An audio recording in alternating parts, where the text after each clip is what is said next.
I got a letter from a chaplain. He's a major in Japan. He said, you know, you do a good broadcast. Your broadcasts are good, but you know, you're so partial to Pittsburgh. You should be a little bit more objective. I sent him a letter back and said, you know, I don't know anybody in Japan that's drinking Iron City beer, I'll tell you that. And my loyalty is to Pittsburgh, and that's where it's kind of... Unless you lived in this area in 1960, you have no understanding of the impact the 1960 team had on this entire community in the tri-state area.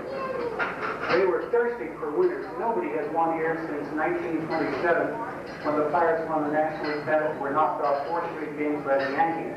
They won in such a fashion with late-inning home runs come from behind as their trademark. And I can remember Bob Skinner hitting a home run in early April, which kind of set the tone for it in the 9th inning. Freddie Hutchinson was the manager, and he got so damn mad he went and tore up the clubhouse because they lost the game they should have won. But I'm sure this team made a lot of managers tear up clubhouses because that was their trademark. They owned the last 3 innings of every game. They knew it, and the teams they were playing knew it too. That's kind of a magic. Lenny Lee, Lenny was 495. He remembered. He knew how to hit Mickey Vernon. Pirates triple. Earl Francis, who still lives in Pittsburgh, and he cuts meat for giant meat. Earl Marine is here. George Red. What the hell, he's a school teacher. That's why he had a good vocabulary. His wife, that's about the best I can say about it. Bob Holtis. In the minor leagues. Bill Bird used to always say, you can tell guys because those are flukes, right, Fred? Freddie Green. The Pirates, Gene Baker. See? The Pirates, Joe Christopher. Joe?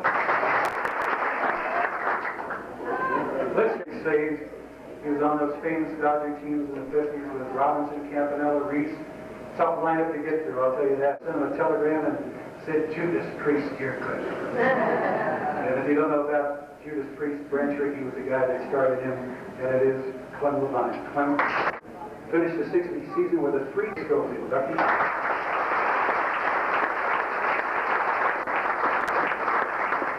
Pinch hitting records. I know he's tried to get him out and was a successful leader.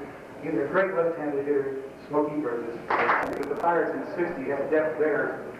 The only similarity there, they're all catchers. Al Smith.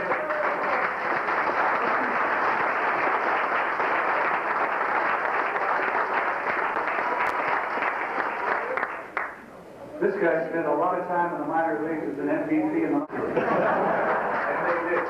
Dick Stewart.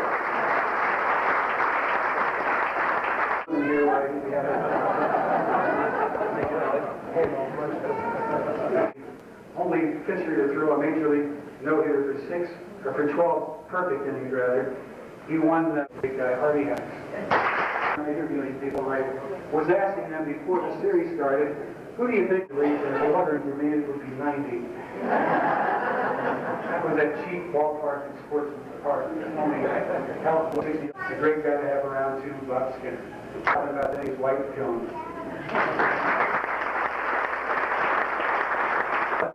And the owner of 197 National League victories and a 22-game winner in 1958, Bob Frank. With the Zipper Club, we all had open heart surgery, so we relate to them. Chuck Daniels. Who else will we get into this club? His wife, Pat, is here. And he developed the forkball because Joe Page was with us in spring training in '54. Always had a great fastball. But this pitch set him up to become the greatest relief pitcher in modern day at that time. And that, you should be in the Hall of Fame with another chubby guy that's waiting down the lobby with you. Delroy Page.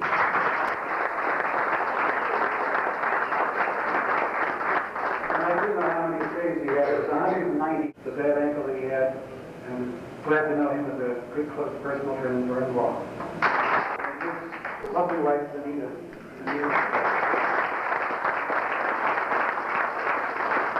The captain of the Pirates, winner of the 60 batting title, the MVP, Dick Crook.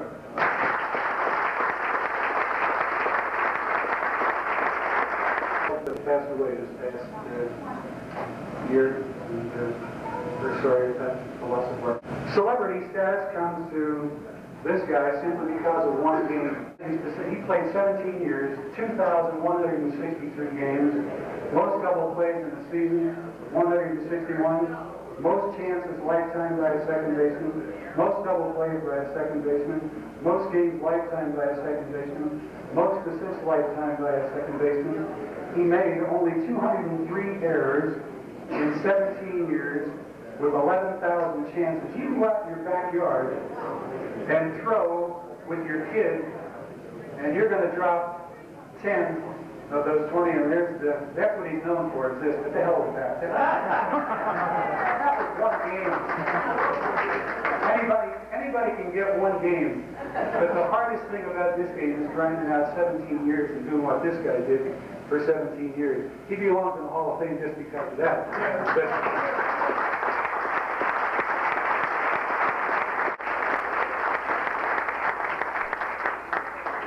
And let me introduce his... After that, and I remember hanging around the locker room. I was just starting working for a little radio station. Bill Burton didn't do much drinking, but they had champagne after that seventh game, and they stuck about 3 bottles in his locker. And everybody had cleared out, and the dog was still there, and the quail were still in the locker room. And Bill said to me, he says, "You want to take a shower with me?" I said, "I'm not that kind of a guy, Quail." He says, "I'm afraid I'm going to fall on my ass." I've had too much champagne, so I took a shower. That's a true story. That's a true story. I told people that was the only record I had in the major leagues. I opened up more cakes of light than anybody in the National League in 1957. I showered by myself so much I couldn't shower in a group anymore. I'm telling you, baby, I'm through with you because, just because.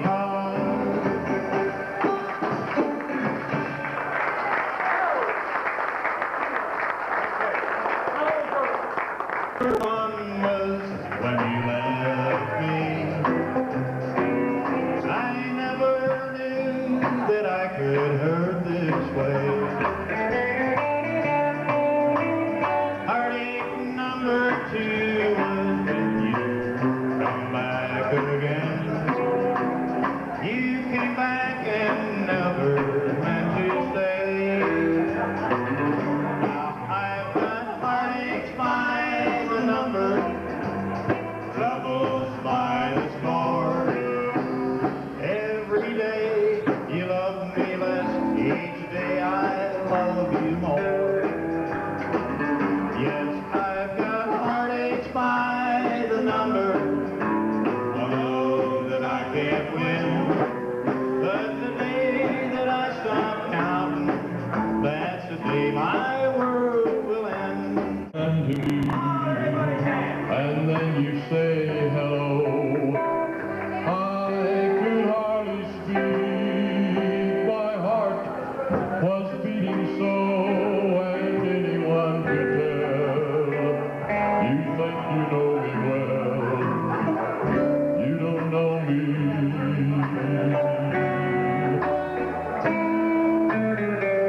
No, you don't know the one who dreams of you each night, who longs to hold your hand, who longs to kiss you tight, to never, never know the one who loves you so.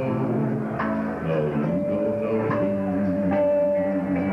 Over the head, have fun, come along with